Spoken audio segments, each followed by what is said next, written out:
가운 속에 담긴 뜻. 좋은 정. 옛날 옛적 경주에 최씨성을 가진 아주 큰 부자가 살았습니다. 1년에 쌀이 만석 정도 나올 만큼의 많은 논을 가진 큰 부자였지요. 할아버지의 할아버지, 또 그 할아버지의 할아버지로부터 대대로 부자였습니다. 곡간도 어마어마하게 크고 논도 어마어마하게 많았습니다. 부리는 하인도 찾아오는 손님도 아무튼 모든 것이 다 어마어마했습니다.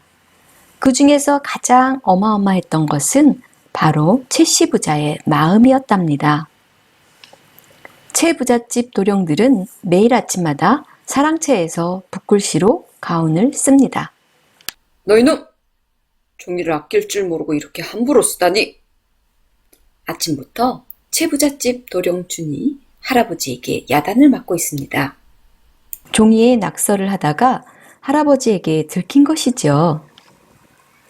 대감마님, 준도련님이 안 계시는데요? 해가 뉘엿뉘엿 지는데 준이 보이지 않았습니다.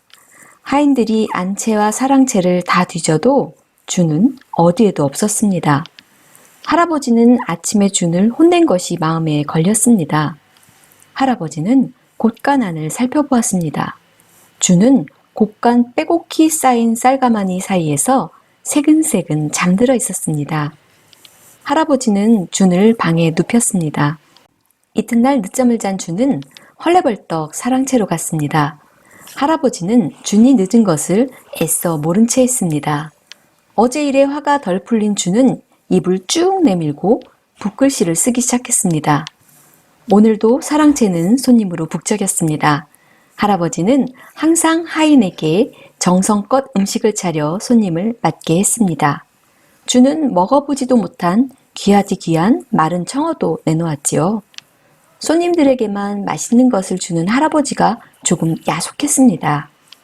준은 할아버지가 손님들과 이야기하는 틈을 타 붓글씨 쓰는 것을 내팽개치고는 논으로 놀러갔습니다. 마을 아이들이 흰죽논, 흰죽논 하면서 논 사이를 뛰어다니고 있었습니다.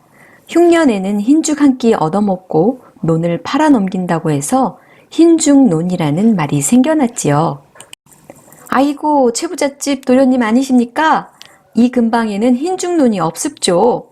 대감마님께서 올해같이 논이 헐값일 때는 논을 사지 않으신답니다. 이거 정말 감사할 노릇이죠. 농부는 하던 일을 멈추고 논에서 나와 준에게 이야기를 해주었습니다. 한 번은 이런 일도 있었습죠.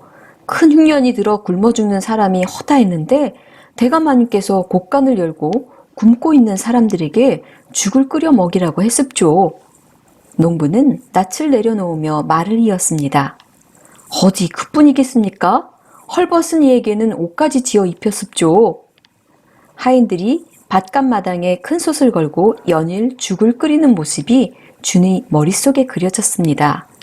할아버지를 칭찬하는 농부의 말에 준은 우쭐해졌습니다. 준은 문득 작년 이맘때 일이 생각났습니다. 한 하인이 장사가 끝날 때쯤 생선가게에 가서 헐값에 청어를 사왔다가 할아버지에게 호되게 혼이 났었습니다. 물건을 살 때에는 아침에 가서 제값을 주고 사오라고 했거늘 어찌 끝날 때쯤 헐값을 주고 사오느냐? 헐값에 생선을 넘기는 생선장수의 마음을 헤아릴 줄 모른단 말이냐? 그 일이 있은 후 장사치들은 너도 나도 좋은 물건들을 가지고 최부잣집을 찾아오게 되었지요. 할아버지에게 화를 냈던 준은 슬며시 부끄러워졌습니다. 준이 집으로 돌아왔을 때 할아버지는 제사를 준비하느라 바빴습니다. 밤이 되어 제사가 시작되었습니다. 그런데 제사가 끝나자 또 다른 제사가 시작되었습니다. 왜 제사를 또 지내지? 할아버지가 절을 하고 아버지도 절을 했습니다. 준은 영문도 모른 채 절을 했습니다. 절을 한 뒤에 준이 하인에게 물어보았습니다. 이건 누구 제사지? 전쟁터에서 함께 싸우고 끝까지 그 곁을 떠나지 않았던 하인들의 제사입죠. 준은 양반인 할아버지와 아버지가 죽은 하인들에게 절을 하는 것이 좀 이상하기는 했지만 주인을 위해 목숨을 바쳤던 하인들의 제사를 지내는 것은 훌륭한 일이라는 생각이 들었습니다. 다음날 주는 아침 일찍 일어나 사랑채로 건너갔습니다. 어젯밤 늦게까지 제사를 지내 조금 피곤했지만 꼭 참았지요. 할아버지는 모처럼 일찍 사랑채에 건너온 준이 신기한 듯 동그란 눈으로 준을 바라보았습니다. 준은 다른 도령들과 함께 얌전히 꿇어앉아 사방 100리 안에 굶어 죽는 사람이 없게 하라 라는 가훈을 크게 썼습니다. 붓글씨를 쓴 뒤에 할아버지는 준과 다른 도령들에게 희한하게 생긴 뒤주를 보여주었습니다. 이 뒤주는 가난한 사람들이나 지나가는 나그네가 쌀을 퍼갈 수 있도록 만든 것이란다. 준은 쌀을 한 줌 꺼내보았습니다.